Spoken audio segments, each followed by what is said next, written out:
How to control society. Hello again, thank you for joining me here once more. I hope you are all fine and happy today. My name is Mari Swaruu. This content can be taken as science fiction or how the viewer sees best, but I take my information very seriously, for whoever has eyes to see. I write from 3 points of view in this video. From the point of view of me speaking to you the viewers, but also from the point of view of an oligarch, from his possible thoughts, and also as me speaking to the oligarchs, to show that I know their minds. Jumping from one point of view to the other as I go along. Looking at the same known things from other points of view, and interconnected in different ways. Holistic societies don't have a government as such, and their political system has no equal, and nothing similar on Earth, being that it is most often confused with socialism, but it is far from it. Much of this confusion is spawned from the idea that people in general need a government to impose order on them, or else they would inevitably fall into anarchy and chaos. Unfortunately on Earth, this is the case, as everything points out that as an inevitable hard fact, even though there are a few people, a 1% of the population who is ethically and spiritually advanced enough not to need a social organism, to impose rules and regulations on them, to prevent anarchy. Unfortunately, the very political power dynamics that are necessary to control the population mass with little to no advanced ethics, is also the same one that prevents the spiritually advanced 1% from reaching positions of power, mostly because their very ethics prevents them from doing and fulfilling all that is needed to attain those jobs with positions of power. Briefly going back to how fully holistic societies work. The percentage or amount of ethically and spiritually advanced people in their general population is so large that a regulating government with a hand of steel is no longer necessary, as every individual there has their own internal guide, in the shape of their personal advanced ethics and spirituality. Another aspect or characteristic of holistic societies is that each individual has been educated so fully and in such a way, that at least in theory they could all become the acting leaders of their culture. In a holistic society, everyone is a potential leader, and they contribute to their culture's needs simply by acting out their own interests, and what they enjoy doing in life, following their dharma as best as possible.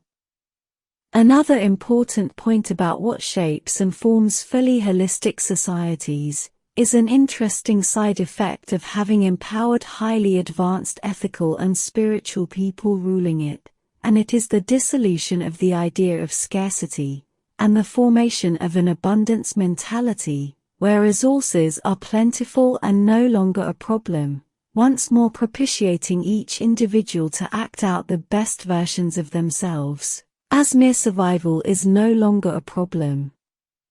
This is the main difference between a socialist political system and a holistic one, where in socialism there is a government ruling over the population with a hand of steel, and contrasting this, in a holistic society this is not so, as each person acts as their own personal government, which is in perfect accordance and synchronicity with the greater needs of their culture.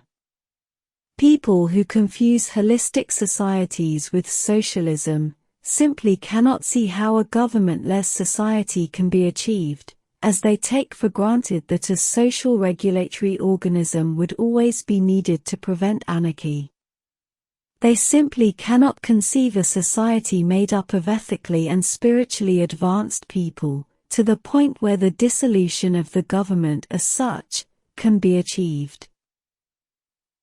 But on Earth, things are not that way, and even though there is a large population of advanced souls living there, the real mass of the population is far from being at that level, as there are way too many people with low ethics who would do anything, no matter how despicable or hideous, just to get whatever they want, always acting in a primitive and virtually animalistic manner. So, unfortunately on Earth, and as things are today, some sort of government is still needed, but unfortunately, such primitive unethical aspects of Earth's culture, and a scarcity mentality combined with living in fear, and always in survival mode, propitiates the worst kind of people reaching places of political power, precisely those with the lowest ethics. This causes the need to develop some kind of organization or mechanism to regulate, to govern those unethical people who have reached places of power. And this mechanism has been in place for thousands of years on Earth, in the shape of powerful secret societies, which are the ones that impose rules onto governments from behind, from under the table, and far away from the conscious awareness of the greater population, which can only see the overt, in their face government and the people in it, which in reality are nothing other than discardable front men and women, for the real power structure which prefers to remain in the shadows. People with a low consciousness level cannot even consider the possibility of there being another government controlling theirs from behind, as they would think that every person with power would like to boast it in public, rather than remaining completely unseen and anonymous. People in real power positions don't need public attention, not only because they know it would work against them, as they would be exposed for who they are and would be vulnerable, but mainly because they are simply not interested, as they do not need public, nor external validation to who they are, while they pursue their own interests. Their egos are not fed by public opinion, to the level similar to how you don't care much about what a bunch of park pigeons thinks about you. Everybody wants to rule the world, be it completely, be it politically, or in one or another way, or at least in their area of expertise. But complete dominance and control over the entire world and its population have always been the ultimate goal of any oligarch. But, what do you need to accomplish such an apparently impossible task? How did those secret societies behind the governments achieve world dominance? They must make everyone else think it is impossible, fabricating the apparently unsurmountable obstacles and steps that must be accomplished to succeed in such a tremendous task.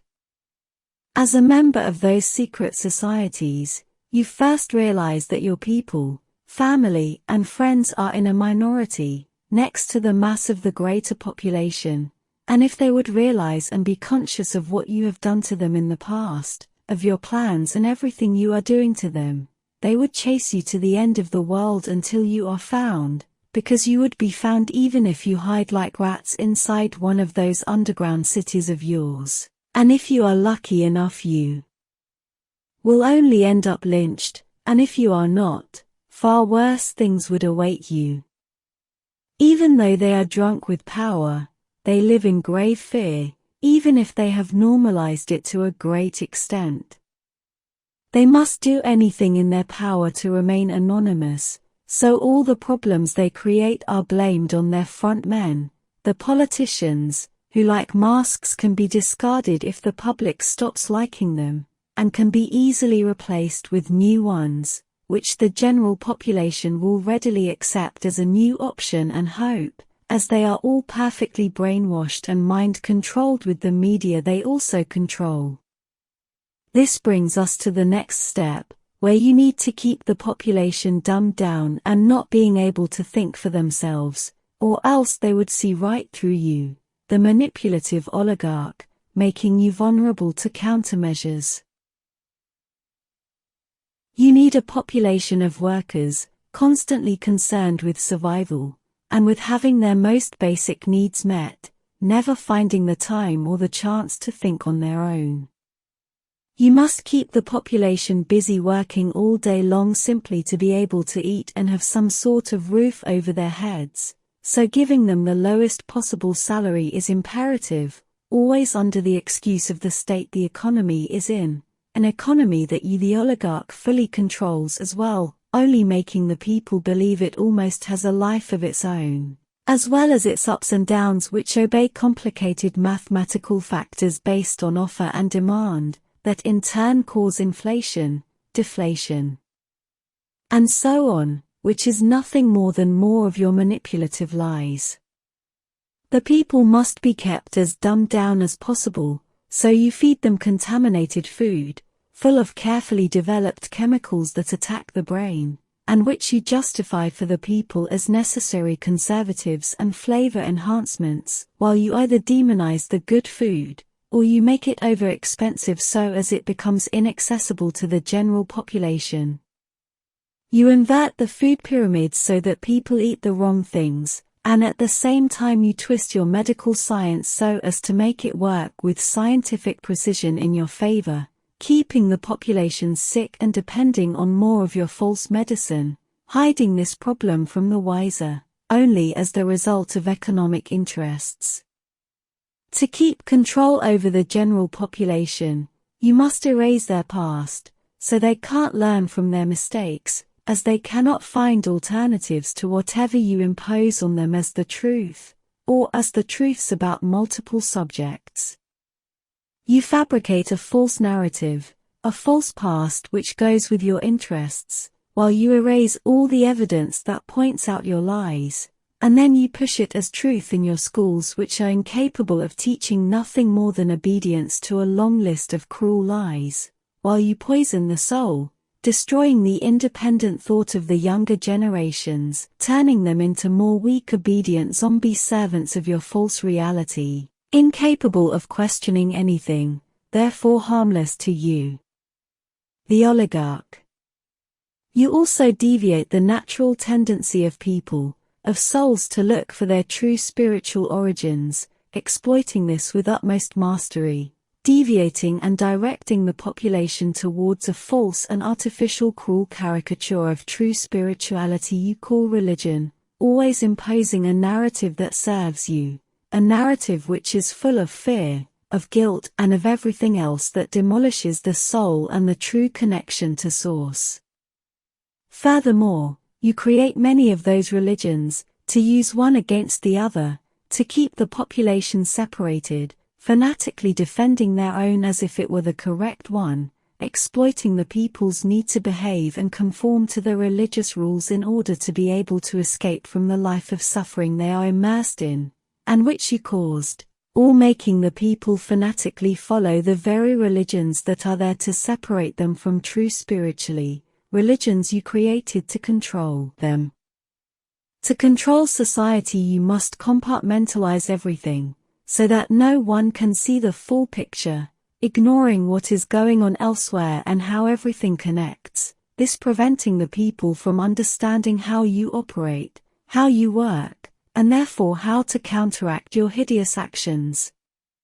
You then create more separation, using civil rights movements which initially were meant to fight for the rights of minorities, again fanaticizing this with your controlled media, causing the population not to be able to see past what is immediately in front of each social movement. With this exploiting and weaponizing legitimate efforts to fight for people's rights, the members of those minorities will only see and fight for their own interests, blind to how they are being used to create more separation and more fragmentation within society, to the clear advantage of the secret society oligarchs who achieved all this manipulating the media, which includes censoring and cancelling whoever is the wiser, whoever sees through them. An example of this is creating social movements which end up separating men and women, as you also heavily promote same-gender relationships, with this effectively reducing the population of the areas where you deliberately impose this the most. Then the population is not allowed to even mention this, for fear of being attacked by the members of those minorities, who are so blind they cannot see beyond their own interests. They are simply incapable of being aware of how their legitimate rights are being used to destroy society. And this applies to a very long list of civil rights movements, which may have started with the genuine intention to make the world a better place to live in, but which are all now deformed and weaponized to further obscure control agendas. You create artificial nations, and you fanaticize their citizens with a false sense of patriotism, so they become brainless zombies who are willing to give their lives to fight for their country and freedoms, a freedom they do not possess and never had. You manage those countries from behind with a government that governs all governments, while you make the general population believe they are independent nations, which in reality are nothing more than exploitative corporations and human farms. Human farms you artificially cause to fight among each other whenever it serves you, mainly to reduce the population, to decimate entire generations. It is bad enough to lower the population's numbers by sending an entire generation of young men to battle, which is nothing more than a large sacrificial ritual to all those lower astral egregore monsters you create and worship, but it becomes entirely and utterly devastating to the entire generation, and overall numbers, when you send the young females to battle, as the young women are the real key to population control. And you do so brainwashing them with your media, into believing that they can now have the honor to join the military, in the name of gender equality. Be aware that everything official on Earth has a false narrative behind, and a reason to be so. Everything that is going on is synchronized, it is all related to one another, and nothing is only by chance, but the general population cannot see the entire picture, because it is designed that way. Only the wisest can see through all this, and realize what is really going on, and it is there when they are ostracized and ridiculed by the dumbed-down population. But the Earth needs more of you wiser people. You are the very key to attaining a critical mass of conscious, aware, and highly ethical people capable of dissolving the entire system. Your work is critical, and you shall not stop as it is your mission on Earth. Your mission is to be true to yourself, and to your higher ethics, which you are well aware of. That is all that is needed, and that is what you must do, and it is everything but easy, I know. Thank you for watching my video, and for liking and subscribing for more. I appreciate it a lot. And I hope to see you here next time. Take care and be strong out there, beautiful aware people. With love and sending you much strength. Your friend, Mari Swaruu.